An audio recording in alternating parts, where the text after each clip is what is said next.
The Pacific Northwest rain fell in silver sheets against the towering windows of the Cross estate. The mansion stood like a monument to loneliness on the cliffs above Puget Sound, all steel and glass reflecting the storm clouds that rolled endlessly across the water. Inside, Julian Cross sat motionless in his study, surrounded by the glow of computer screens that cast pale blue light across his angular face. He had not slept properly in 3 years. The meeting had gone wrong. The investors who cornered him in the underground parking garage made their intentions clear with a blade instead of words. Julian pressed his hand against the wound in his side, feeling the warmth of his own blood seeping between his fingers. He had made it home through sheer force of will, but now that adrenaline was fading, replaced by a dizzying weakness that made the room tilt and spin. He managed to disable the security system before his legs gave out. The last thing he remembered before hitting the marble floor was the sound of something shattering, and the strange metallic taste in his mouth that meant he was losing too much blood too fast. Nora Bennett pulled her ancient Honda into the circular driveway, cursing herself for forgetting her house keys on the kitchen counter. She had already worked a double shift at the diner and another 4 hours cleaning offices downtown. Her body ached, her feet throbbed. But without those keys, she could not get into her apartment where her younger brother waited, probably worried sick by now. The rain soaked through her thin jacket as she jogged up the stone path. The mansion looked different tonight.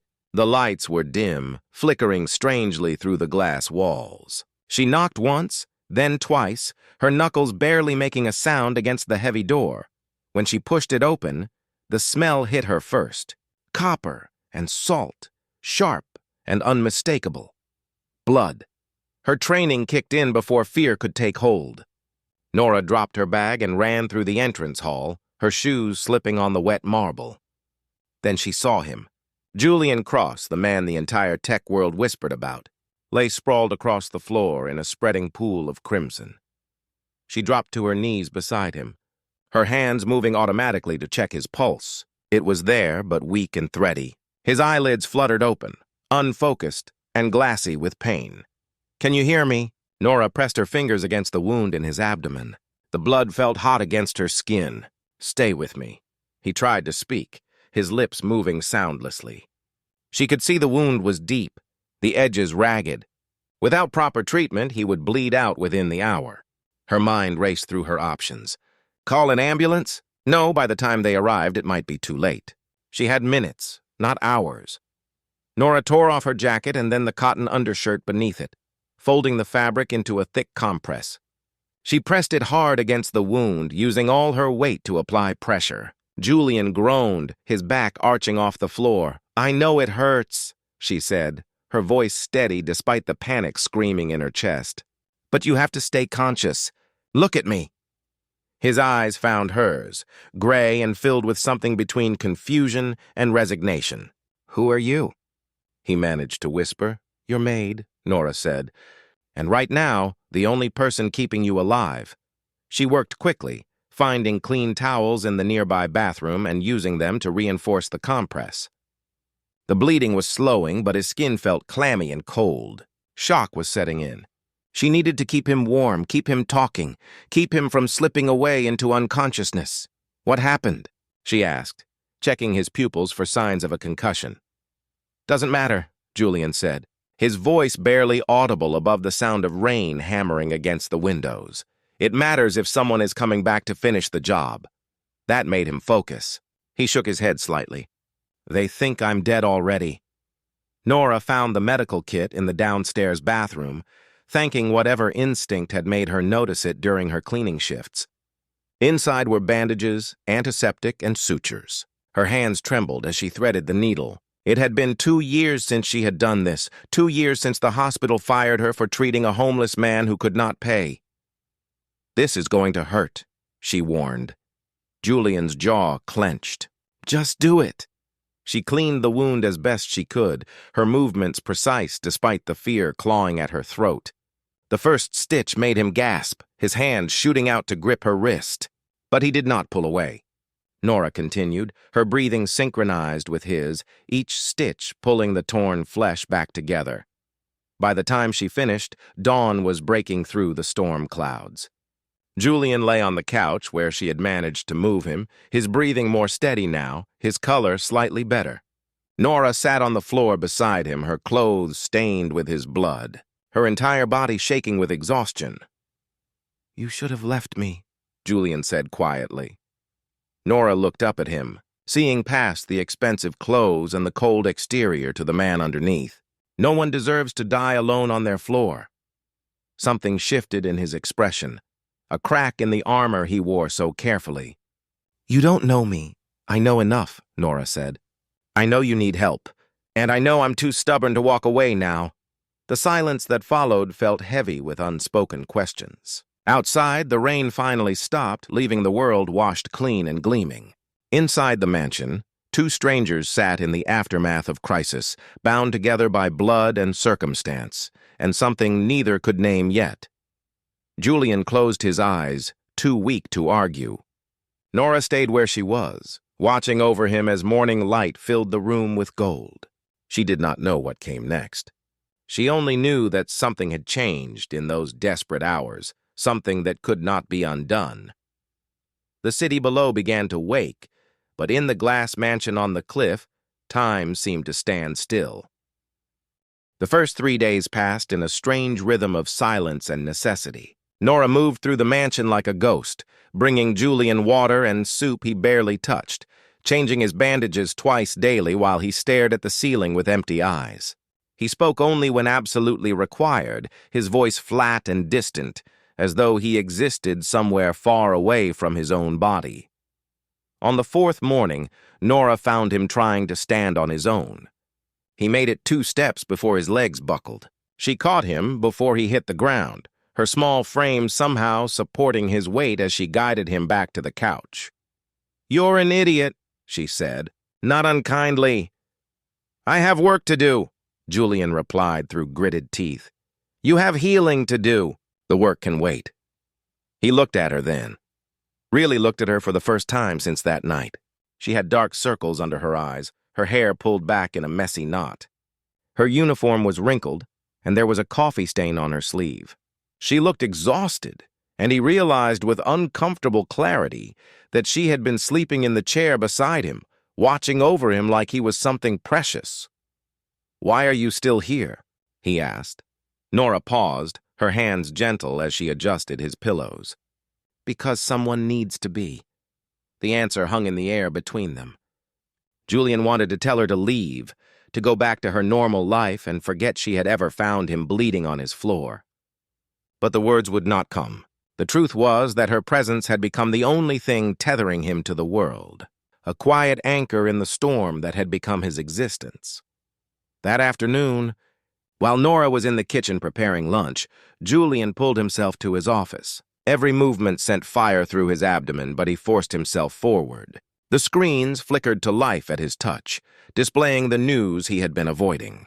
The headlines screamed about the investigation into his company, about the lawsuit from the families affected by the accident 3 years ago, about his reputation crumbling like sand. He did not hear Nora enter until she spoke. Running away from it won't make it disappear. Julian's shoulders tensed. "You don't understand." "Then explain it to me." He laughed, a bitter sound that had no humor in it. "Why would I do that?" Nora set the tray of food down on his desk, her movements deliberate. "Because carrying it alone is killing you faster than that knife wound ever could." The words struck something deep inside him. Julian turned away from the screens, his jaw working as he struggled with emotions he had buried for years. When he finally spoke, his voice was raw. 3 years ago, my company developed an artificial intelligence system for autonomous vehicles. We rushed it to market because investors were pressuring us, because competitors were ahead of us, because I thought we were ready. He paused, his hands clenching into fists. "We weren't ready." Nora listened in silence, her eyes never leaving his face. There was a malfunction. A software error we had not caught in testing. The car failed to recognize a stopped vehicle at an intersection. Julian's voice cracked. "My wife was driving that car. She died on impact." The confession settled over the room like ash. Nora felt her chest tighten, understanding flooding through her. This was not just grief. This was guilt. raw and consuming, eating him alive from the inside. "It was my code," Julian continued, staring at his hands as though they were stained with blood only he could see. "My company, my ambition. I killed her." "No," Nora said firmly. "An accident killed her. A terrible, tragic accident." "You don't get it," he snapped, his composure finally breaking. "I chose profit over safety. I chose success over caution. Every decision that led to that moment was mine." Nora moved closer, her voice soft but unwavering. "And you've been punishing yourself ever since. Living in this glass prison, pushing everyone away, refusing to heal because you think you don't deserve it." Julian looked at her, his eyes glistening. "I don't. That's not your decision to make," she said. "Your wife wouldn't want this. No one who loved you would want this." He turned away, his shoulders shaking. For the first time since the funeral, Julian Cross allowed himself to cry. The sobs came in waves, years of suppressed grief pouring out of him in ragged gasps. Nora stood beside him, her hand resting lightly on his shoulder, offering silent comfort. When the storm finally passed, Julian wiped his face with the back of his hand, embarrassed by the display of weakness. But when he looked at Nora, he saw no judgment in her eyes. "Only understanding. Why did they fire you?" he asked quietly, needing to shift the focus away from his own pain. Nora's expression flickered, a shadow crossing her features. She sat down in the chair across from him, her hands folded in her lap. "I was working the night shift in the emergency room. A man came in, homeless, suffering from pneumonia. He had no insurance, no money, nothing. The hospital administrator told me to discharge him, said we needed the bed for paying patients." She paused, her voice hardening. "I refused. I admitted him anyway, forged the paperwork, kept him on antibiotics for a week until he recovered." "They found out," Julian said. "They found out," Nora confirmed. "Called it fraud, insubordination, breach of protocol. They fired me and made sure no other hospital in the state would hire me. So I clean houses now. I serve coffee. I do whatever it takes to pay for my brother's medication." Julian frowned. "Your brother? He has a rare autoimmune disorder. The treatment is expensive, and without my nursing salary, I can barely keep up with the bills." Nora's smile was sad. "Funny how doing the right thing can destroy your entire life." They sat in shared silence. Two people broken by systems that valued profit over humanity, both carrying guilt they had not earned but could not release. Outside, the sun broke through the clouds, painting the room in golden light. "I'm sorry," Julian said finally. "For what?" "For not seeing you before now. For treating you like you were invisible." Nora shook her head. "Most people do. I'm used to it." "You shouldn't have to be." Something shifted between them in that moment, a recognition that went deeper than words. They were both casualties of a world that measured worth in dollars and status, both fighting to hold on to their humanity in the face of crushing loss. Over the following days, the walls between them began to crumble. Julian started eating the meals Nora prepared, even complimenting her cooking. She told him stories about her brother, about the dreams she once had of opening a free clinic for those who could not afford care. He listened, really listened, asking questions and offering thoughts. One evening, Nora found Julian in the library, surrounded by medical journals and research papers. "What are you doing?" she asked. "Reading about your brother's condition," Julian said, not looking up. "There's experimental treatment being developed in Germany. It's still in clinical trials, but the results are promising." Nora's breath caught. "Julian, I can't afford something like that." "I'm not asking you to." He finally met her eyes. "Let me help. Let me do something that actually matters." Tears welled in Nora's eyes, but she blinked them back. "Why would you do that?" "Because you saved my life," Julian said simply. "And because someone once told me that carrying everything alone will kill you. Maybe it's time I learned to share the weight." Nora crossed the room and took his hand, her fingers warm against his. "Thank you." They stood there as evening descended, two damaged souls finding something neither expected in the ruins of their broken lives. Outside, the city lights began to sparkle like stars reflected on dark water. Inside the glass mansion, for the first time in years, Julian Cross felt something other than emptiness. He felt hope. The spring rain arrived softly, turning the world outside the mansion into a watercolor painting of grays and greens. 6 weeks had passed since that first terrible night, and the rhythm between Julian and Nora had evolved into something neither could have predicted. They shared breakfast now, talking about everything and nothing. He showed her his work, explaining complex algorithms with patience he never knew he possessed. She taught him how to cook simple meals, laughing when he burned the toast or added too much salt to the eggs. But beneath the surface of their growing connection, secrets festered like untreated wounds. It happened on a Tuesday morning. Julian woke to find the house strangely silent. No coffee brewing, no soft humming from the kitchen, no footsteps padding across the hardwood floors. He called out for Nora, but received no answer. A cold dread settled in his chest as he made his way down the hall toward the guest room where she had been staying. He found her collapsed beside the bed, her skin pale and clammy, her breathing shallow. Papers were scattered around her, medical bills and prescription bottles rolling across the floor. Julian dropped to his knees beside her, his hands shaking as he checked her pulse. It was there, but weak and irregular. "Nora," he said urgently, gathering her into his arms. "Nora, wake up!" Her eyelids fluttered, opening just enough to reveal confusion and pain. "Julian," she whispered. "I'm sorry. I didn't want you to know." "Know what?" His voice cracked with fear. "What's happening?" She tried to speak, but her words dissolved into a weak cough. Julian noticed blood on her lips, bright red against her pallor. Without hesitation, he lifted her and carried her to his car, ignoring the protest of his own barely healed wound. He drove through the rain-slicked streets faster than he should have, one hand on the wheel and the other holding hers, feeling how cold her fingers had become. The hospital emergency room erupted into controlled chaos when he burst through the doors carrying her. Doctors and nurses swarmed them, pulling Nora onto a gurney and rushing her through double doors that swung shut in Julian's face. He stood there, dripping rain onto the sterile floor, his heart pounding so hard he thought it might break through his ribs. Hours crawled by. Julian paced the waiting room, his mind racing through every conversation they had shared, searching for clues he should have noticed. The exhaustion he attributed to hard work. The way she sometimes pressed her hand to her chest when she thought he was not looking. The medications he had seen in her bathroom but never questioned. A doctor finally emerged, her expression grave. "Mr. Cross? We need to talk about Ms. Bennett's condition." Julian followed her to a small consultation room, his legs feeling like lead.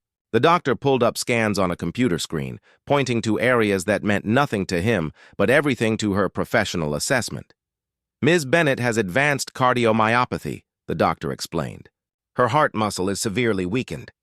Based on the progression we're seeing, this has been developing for at least 2 years, possibly longer." "How bad is it?" Julian forced himself to ask. "Without a transplant, she has perhaps 6 months, maybe less." The doctor's voice was kind but honest. "She's been managing the symptoms with medication, but her body is failing. The collapse this morning was caused by acute heart failure. We've stabilized her for now, but this will happen again." The words hit Julian like physical blows. 6 months. The woman who saved his life, who taught him how to feel again, who made the empty mansion feel like a home, had 6 months to live. Why didn't she tell anyone? He asked, though he already knew the answer. "The treatment is expensive, Mr. Cross. Without insurance, without the means to pay for proper care, most people in her situation simply try to survive as long as they can." The doctor paused. "She mentioned a brother who needs her support. I suspect she chose his life over her own." Julian stood abruptly, his chair scraping against the floor. "What does she need?" "Tell me everything."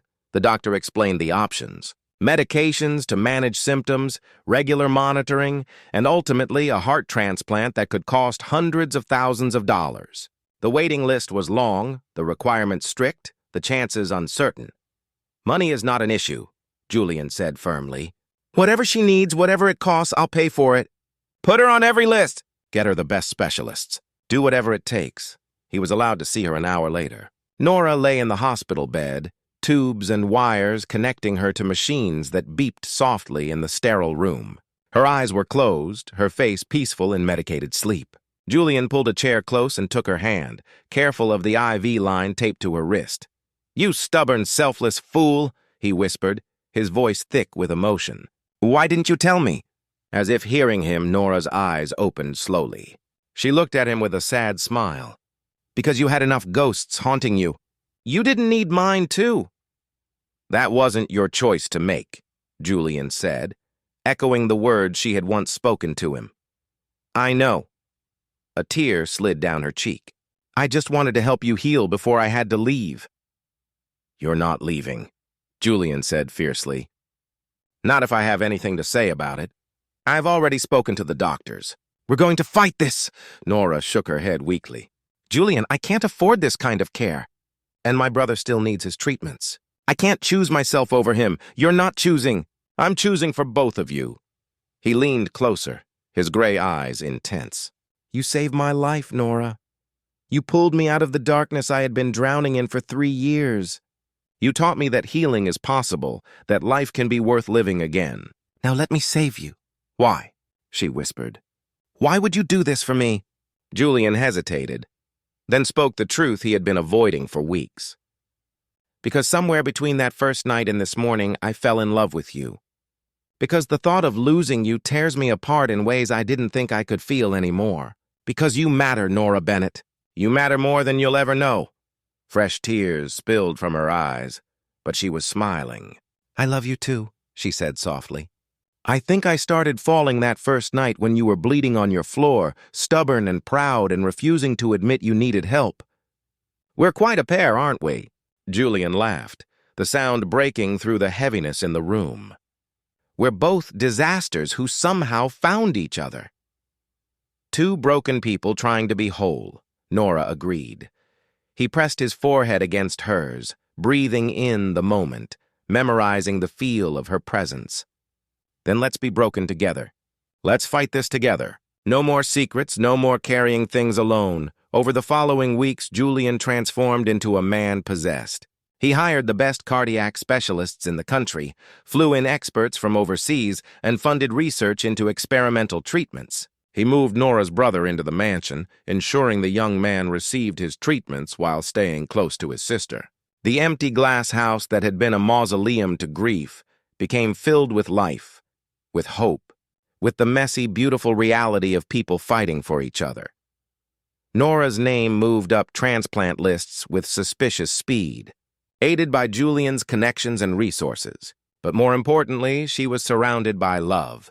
Julian read to her when she was too weak to hold a book. Her brother made her laugh with silly jokes and stories from his college classes. Nurses who had heard about her case from former colleagues came to visit, bringing flowers and memories of the lives she had touched. 3 months later, in the middle of a summer thunderstorm, the call came. A heart was available. The surgery lasted 14 hours. Julian paced the hospital corridors, his heart synchronized with every tick of the clock, every flash of lightning outside the windows. Her brother sat beside him, both men united in their vigil, both refusing to leave until they knew she would survive. When the surgeon finally emerged, exhausted but smiling, Julian felt his knees nearly buckle with relief. The transplant was successful. "She's strong. She's going to make it." The recovery was long and difficult. There were setbacks and scares, moments when Julian wondered if hope was just another form of cruelty. But Nora fought with the same stubborn determination she had shown that first night, refusing to surrender, refusing to let the universe take her before she had lived.